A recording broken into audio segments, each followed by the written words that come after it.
ఏపీలో కల్తీ మద్యం వ్యవహారంపైన ప్రభుత్వం సిట్‌ని ఏర్పాటు చేసింది. నిన్న ఏపీ సీఎం చంద్రబాబు నాయుడు గారు సిట్‌ని ఏర్పాటు చేస్తున్నట్టుగా ప్రకటించారు. సిట్ ఏం చేస్తుంది?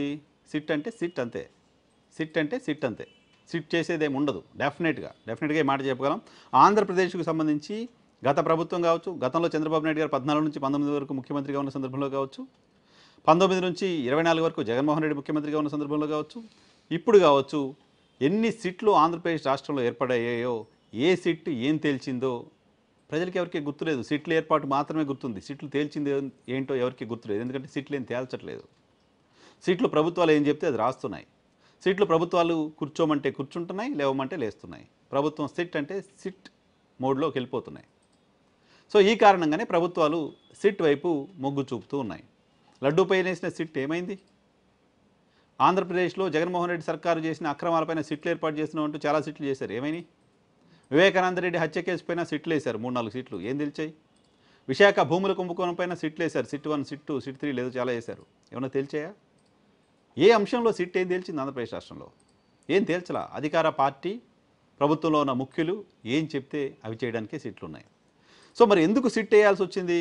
కల్తీ మద్యం అంశంపైన సిట్ వేయటం అంటే ప్రభుత్వం కల్తీ మద్యాన్ని కంట్రోల్ చేయడంలో ఫెయిల్ అయినట్టుగానే భావించాలి. కల్తీ మద్యం ఆంధ్రప్రదేశ్ రాష్ట్రంలో విచ్చలవిడిగా నడుస్తుంది అని ప్రభుత్వం అంగీకరించినట్టుగా భావించాలి కదా. ఇక్కడ తప్పు జరిగింది. ఫ్యాక్టరీ పెట్టి ఎవడో కల్తీ మద్యాన్ని షాపులకు అమ్ముతున్నాడు, ప్రజలకందరికీ కల్తీ మద్యాన్ని సప్లై చేస్తున్నాడని ప్రభుత్వం కూడా నమ్మింది. కాబట్టి ఆ అంశంపైన మరిన్ని వివరాలు తెలుసుకోవడం కోసం సిట్ వేసింది అని భావించాలి. ఇది తమ ప్రభుత్వంలో జరిగిన తప్పుగానే ప్రభుత్వం అంగీకరించినట్టు చూడాలి. సో ఈ సిట్ని ఏర్పాటు చేసిన సందర్భంగా ముఖ్యమంత్రి చెప్పిన మాట, సిట్ చాలా తేల్చబోతుంది, దీంట్లో ఇంకా చాలా విషయాలు ఉన్నాయి, ఇప్పుడు నేను చెప్పలేను, సిట్ వేస్తే చాలా బయటకు వస్తాయి అంటున్నాడు. ఏంటి జస్ట్ ఈ సెంటెన్స్ని ఒకసారి అర్థం చేసుకోండి. సిట్ వేస్తే ఇంకా చాలా విషయాలు బయటకు వస్తాయి అంటున్నారు ఆయన. ఏ విషయాలు బయటికి రావాలో, ఏ విషయాలపైన విచారణ చేయాలో, ఏమేమి చెప్పాలో, ఏమేమి తేల్చాలో సిట్కి ముఖ్యమంత్రి ఒక డైరెక్షన్ ఇచ్చి దాని ప్రకారం సిట్ వేసినట్టు కనపడట్లా.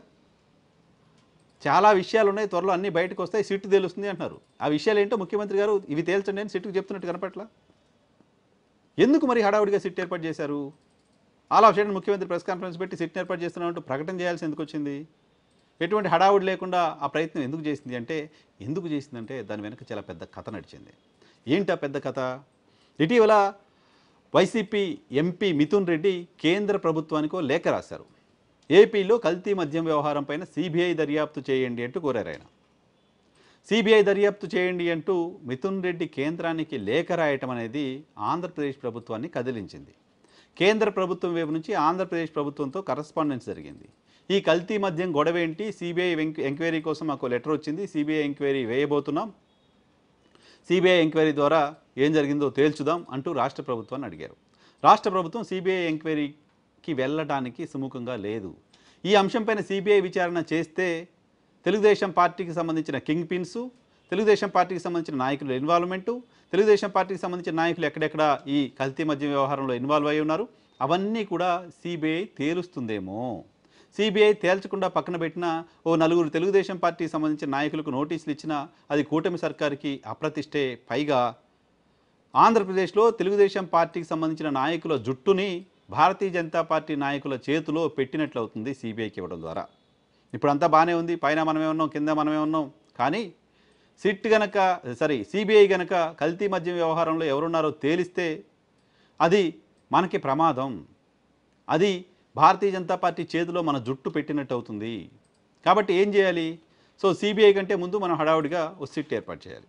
దానిలో భాగంగా ఏర్పాటు చేసింది సిట్. నిందితులు ఎవరో తేల్చడానికి కాదు, ఏం తేల్చాలో కూడా చెప్పేశారు సిట్ ఆయనకి. సిట్ ఏం తేల్చాలో చంద్రబాబు నాయుడు గారు చెప్పేస్తున్నారు ఆల్రెడీ. ఏం తేల్చాలో చెప్పి మరి సిట్ ఏర్పాటు చేశారు. దాని వెనక, ఈ హడావుడి వెనక, ఈ నిర్ణయం వెనక ఉన్న అసలు కథ, కేంద్రం సిబిఐ విచారణ వేస్తే కల్తీ మద్యం నిందితులకు సంబంధించిన బండారం బయటపడుతుంది. ఆ కల్తీ మద్యం నిందితులతో ప్రభుత్వ పెద్దలకున్న అసలు రంగు బయటపడుతుంది.